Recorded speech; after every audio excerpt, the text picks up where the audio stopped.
So di ba? Yung kanila rektahan agad-agad ibinigay doon sa pamilya, tama ba? Interior and Local Government Secretary John B. Cremulya on Friday said there were lapses when the police turned over the belongings, including the cell phone of former Department of Public Works and Highway Undersecretary Maria Catalina Cabral to her family after she was found dead in a ravine in Benguet. Ngayon, iisipin natin, hindi kaya i-delete? Di po ba? Ay, nako. Grabe ho ito, mga kababayan, lalo na. Masakit totoo sa pamilya po ni Yusek Cabral, mga bossing. Pero kasama po ang investigasyon Kasama po yung paglikom ng mga ebidensya para po masagot. Malay mo, makita ng mga pulis. O ito ang kausap ni Yusek Cabral. Nakita doon sa cellphone message niya na, oy, kapag ka ikaw ganito, may gagawin kaming masama sa pamilya mo. Lahat-lahat na. Ayaw nyo bang malaman yon? Di ba? Sir, na asawa ni Cabral, ayaw mo bang malaman yon? Di ba? Kung may nanakot sa iyong asawa, kung may pumwersa ba, na nagtamo o nag-lead sa kanya para ma-stress at tumalon, magpatiwakal. Kung nagpatiwakal. Pero isa nga sa una sa nakikita natin, mga kababayan, baka nag-backdoor po. At hindi lang ho tayo ang nakakaisip nun. Pati po si Senator Kiko Pangilinan. No? Sabi ni Max Sadya, 100% pero kailangan magsabi siya kung paano rin nalaman na nasa Baguio sila, pwedeng sinundan sila kung sino ang gagawa. Yung cellphone, importante ho talaga yun. Ngayon, ang tanong dito, kung ibibigay ba nung pamilya, may fear of heights daw, paano tatalo niya? Isa pa ho yun. Di po ba? Ako, mga bossing, sabi ko nga sa inyo, meron din akong ganyan Kapag kayong medyo nadidikit ako doon sa malapit, doon sa yung tipong feeling ko mahuhulog ako, namamasa na po yung kamay ko, namamawis na po yung kamay ko, mga kababayan Medyo mapapaatras ako No? Hindi na ako tumutuloy Tapos yun, umupo. Anyway, PNP Acting Chief Police Lieutenant General Jose Melencio Nartate said, madali na lang mag-relieve. Tingnan na lang muna natin kung ano ang mangyayari, kung ano ang gagawin. It was a crime scene, so there were lapses on the part of the investigator, but we are doing everything we can now para i-retrieve lahat ng materials. Bakit nakabalot ng foil si Cabral? Yun nga din po ang tanong ng mamamayang Pilipino Nagtatanong sila, bakit ayaw nyo ba ipakita o something like that? Malamang ang sasabihin nila kumbaga, hindi na makikilala yung mukha, etc. etc. Kaya ho mga boss, talagang lahat ng anggulo, dinidiscuss po natin dito.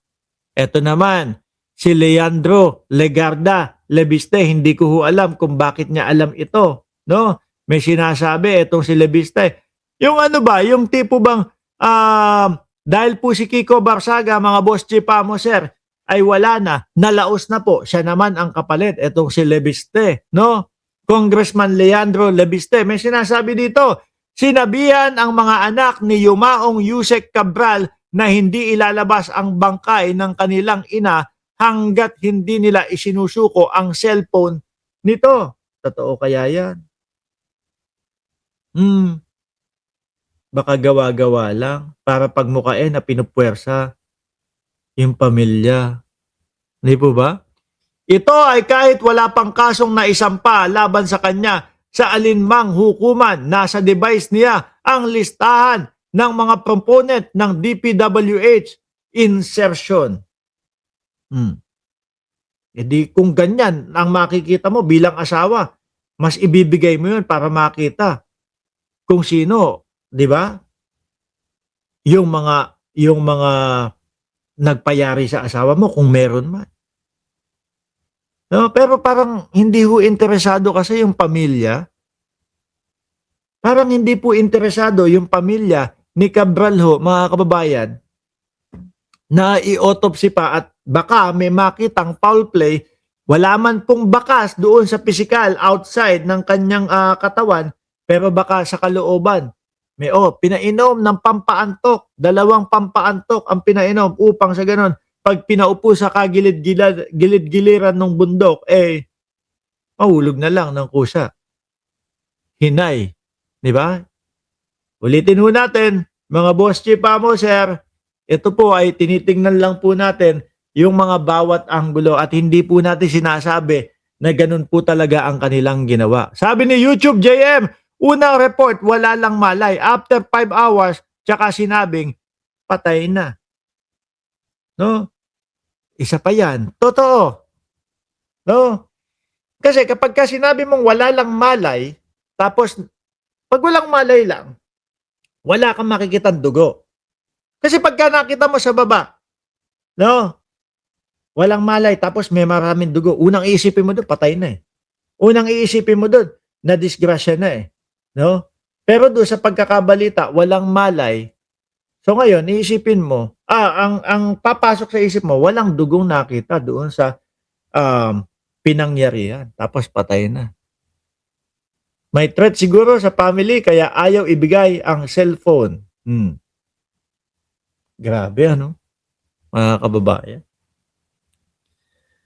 Sino pa ba eto si Harry Roque, pati ho si Harry Roque meron na din pong sinasabi patungkol ho dyan mga bossing, yung kanyang etong kanyang ano tawag dito, opinion. Sabi ni Roque, Yusek Cabral is third to have died since the flood control scam.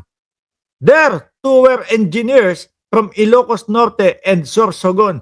Alam ni Yusek Cabral ang lahat ng insertion ng congressman at senators at Malacanang. Maniniwala ba kayo na nahulog siya? Nadamay na naman yung Malacanang.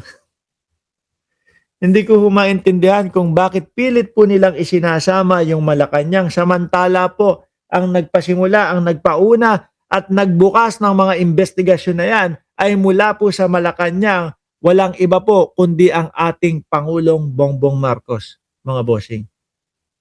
Wala lang, maidamay lang. Kasi si Roque, ano ho yan mga kababayan eh. Wala na pong kapag-apag-asa yan eh. Di ba? Wala na pong kapag-apag-asa si Roque, mga boss chief mo sir. Ang tanging pag-asa na lang po, walang pag-asa no? Pero may pag-asa. Hindi, yun na lang. Hindi naman po matatanggal ang ating Pangulo. No? Kaya ganyan yan, si Roque, gusto na lang niyan matanggal yung gusto na lang niyang matanggal si Pangulong Bongbong Marcos para baka pag sakaling si Sara Duterte na acquitted na siya, tigil ang investigasyon sa kanya.